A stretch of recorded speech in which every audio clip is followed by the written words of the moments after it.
92 million passengers pass through Dubai International Airport in 2025.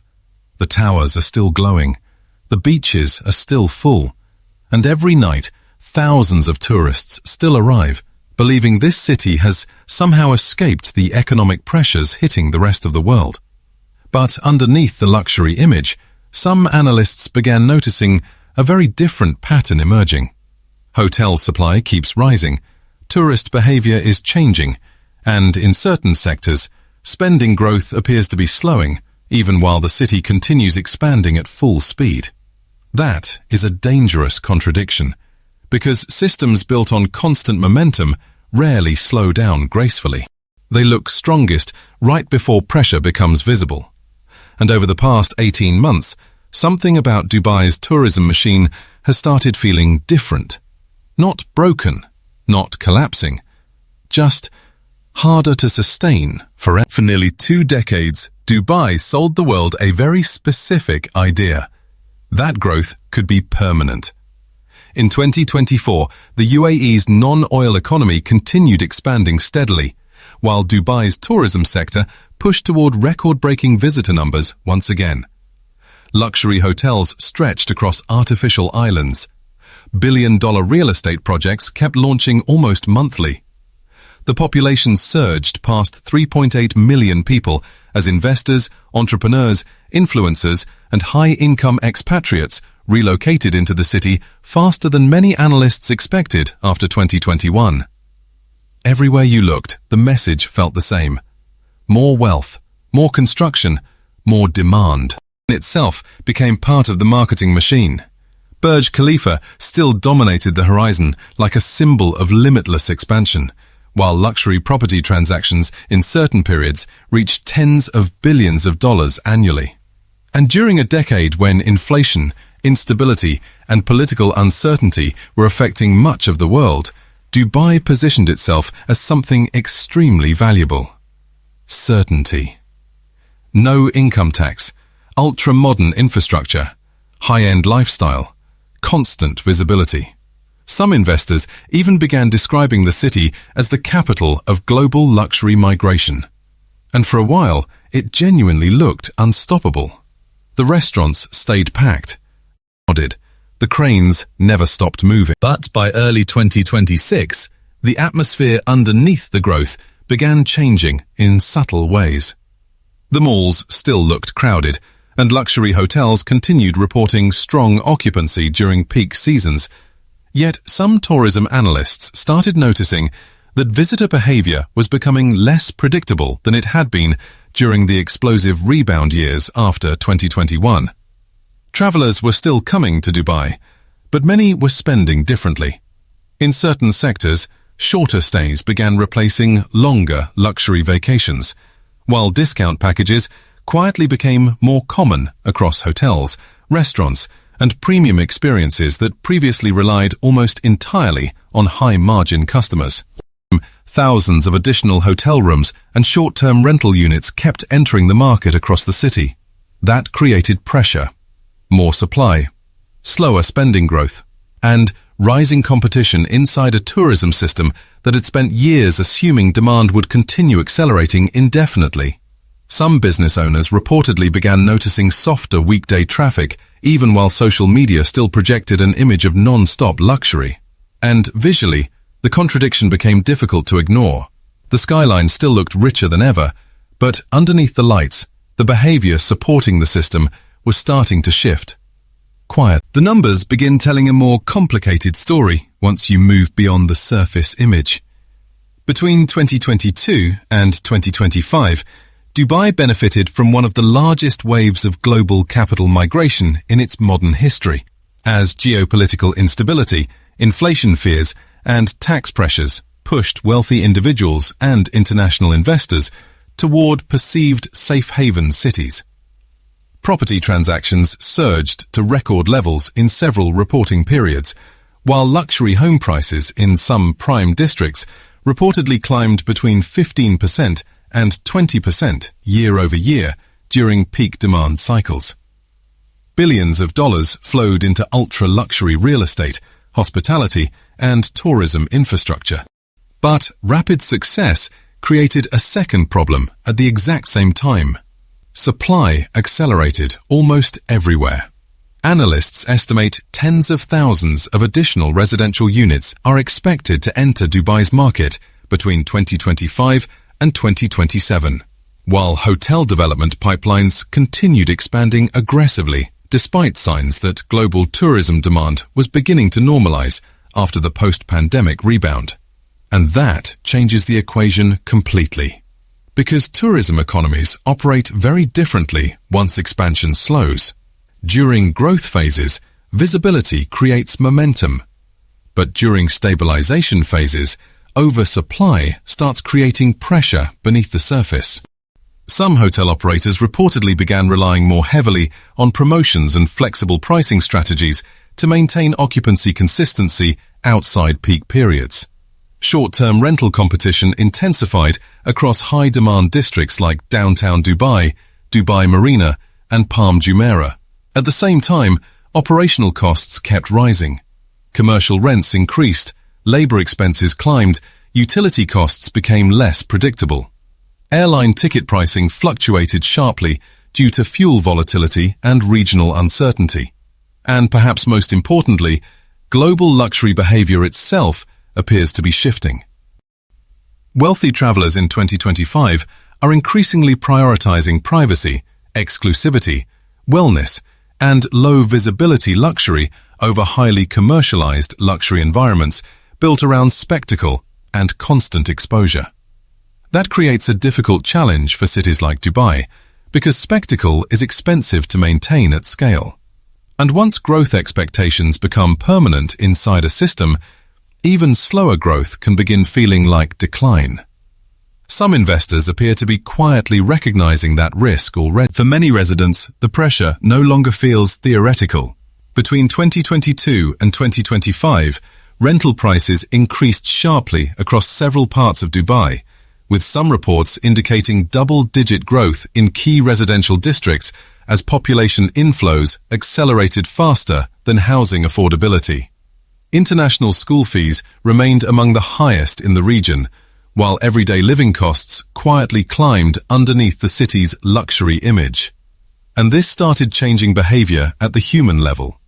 Middle-income expatriates who once embraced Dubai's high-consumption lifestyle began adjusting spending habits more carefully. Smaller apartments, fewer nights out, plans to bring family members into the country. Some workers reportedly started commuting from neighboring Emirates to reduce monthly expenses, as transportation costs became easier to absorb than central Dubai rent prices. That shift matters more than it appears. Because tourism cities do not operate on billionaires alone. They depend on enormous service economies hidden beneath the luxury surface. Hotel workers, retail employees, restaurant staff, drivers, teachers. And when the people supporting the experience begin feeling financial pressure, the atmosphere of effortless abundance becomes harder to maintain naturally.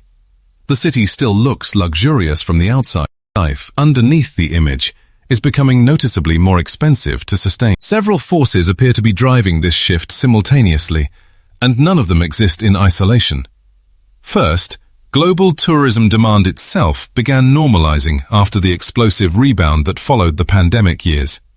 Between 2022 and 2024, many luxury destinations experienced unusually aggressive travel growth, fueled by revenge spending, remote work migration, and excess global liquidity. But by 2025, analysts began noticing that travelers were becoming more selective, more price-sensitive, and less willing to spend aggressively for highly commercialized experiences. That alone created pressure for cities dependent on constant international attention. Second, competition intensified dramatically across the Middle East. Saudi Arabia accelerated tourism mega-project investments worth hundreds of billions of dollars, positioning destinations like Riyadh, Neom, and the Red Sea project to compete directly for the same luxury travelers, investors, and international events that Dubai dominated for years. Capital flows started shifting across the region, not necessarily away from Dubai entirely, but into a much more competitive environment than existed a decade earlier. Third, the economics of visibility changed. For years, Dubai benefited enormously from influencer culture, luxury branding, and viral social media exposure. But overexposure can eventually weaken exclusivity. When millions of people consume the same luxury imagery repeatedly, aspirational value starts becoming harder to maintain at the same intensity. Analysts tracking luxury behavior in 2025 increasingly noticed rising demand for quieter, more private, and less performative experiences among high-net-worth travelers. Fourth, rising global interest rates and economic uncertainty began affecting investment psychology worldwide. Cheap capital helped fuel aggressive real estate expansion across many luxury markets after 2020, but tighter financial conditions changed risk tolerance. Some investors appear to be becoming more cautious about speculative luxury assets, especially in markets where future supply pipelines remain extremely large. And finally, there is the structural dependency problem itself. Dubai's economy became deeply interconnected with constant expansion. Construction supports employment. Tourism supports retail. Retail supports real estate. Real estate attracts capital inflows. But when an economic model becomes dependent on perpetual acceleration, even a slowdown in momentum can begin creating pressure beneath the surface long before any visible crisis appears publicly. And that may be the most important shift happening right now. To be clear, Dubai is still one of the most powerful tourism and business hubs in the world. The city retains enormous structural advantages that many competitors simply cannot replicate quickly. Its airports remain among the busiest globally. Infrastructure is world-class. Tax policies continue attracting entrepreneurs and international wealth. And despite growing competition, Dubai still holds a unique position connecting Europe, Asia, and Africa through finance, aviation, tourism, and luxury real estate simultaneously. Some analysts believe the city could continue outperforming many global destinations for years if international capital flows remain strong. Risks are becoming harder to ignore at the same time. Oversupply pressure is increasing across hospitality and residential sectors. Operating costs continue rising. Luxury consumer behavior appears to be evolving away from hyper-visible consumption. And, perhaps most importantly, the system itself has become heavily dependent on maintaining momentum. That creates a fragile balance. Because cities built around continuous expansion often appear strongest on the surface right before underlying pressure becomes difficult to control. Dubai may still be thriving, but some investors are beginning to ask whether the next decade will look very different from the last one. And now the city faces a difficult trap with no easy solution. If Dubai continues expanding aggressively, building more hotels, more luxury towers, and more mega projects, it risks creating even greater oversupply pressure if global tourism demand slows further over the next few years. But slowing development carries its own danger. Investor confidence in Dubai has always depended partly on momentum itself. The image of constant growth attracts capital. The cranes, the launches, the record-breaking announcements, they are not just construction projects, they are signals. Signals weaken, some investors may begin shifting money toward newer, emerging luxury markets across the Middle East and Asia before the cycle changes completely. That is the psychological problem underneath the economics. Staying on the current path creates risk. Changing direction also creates risk. Some investors appear to be quietly diversifying already, while others continue betting that Dubai's global brand remains strong enough to absorb future pressure indefinitely. But history shows that systems built on perpetual acceleration rarely recognize turning points immediately. By the time behavior changes become visible publicly, capital has often already started repositioning beneath the surface. What is happening in Dubai may actually reflect a much larger transformation taking place across the global luxury economy. For more than a decade, wealth was increasingly associated with visibility. Mega skylines, viral destinations, luxury malls, social media status. The more visible a city became, the more capital it attracted. But by 2025, some analysts tracking high net worth migration patterns began noticing a subtle behavioral shift. Increasingly wealthy individuals appear to be prioritizing privacy, stability, flexibility, and long-term security over constant public visibility and spectacle-driven lifestyles. In other words, the definition of luxury itself may be evolving. Quiet resorts are competing with megacities. Private communities are competing with tourist hotspots. Even investment strategies are changing, with some global capital flows moving toward assets focused more on resilience than aggressive expansion. And that raises a difficult question, not just for Dubai, but for the entire tourism industry. What happens when the world's most successful luxury destinations become too optimized for attention itself? Because the systems built for maximum visibility often become the most vulnerable when global behavior starts shifting underneath them. And in many ways, Dubai may simply be the first city where that transition is becoming impossible to ignore. Dubai still looks unstoppable from the outside. The airports remain crowded. The towers continue rising. The luxury brands are still opening new locations across the city. And for millions of tourists, the dream remains very real. But underneath the surface, behavior is changing, slowly, quietly. And history shows that major economic transitions rarely begin with obvious collapse. They begin with subtle shifts in confidence, spending, movement, and perception, long before the headlines fully catch up. That is what makes this moment so difficult to read. Dubai may continue thriving for another decade. It may become the first major warning sign that the global luxury economy itself is entering a completely different phase. Because the real story here may not be about one city at all. It may be about what happens when a world built on constant growth finally encounters its limits. And the question is, which global tourism capital realizes that first?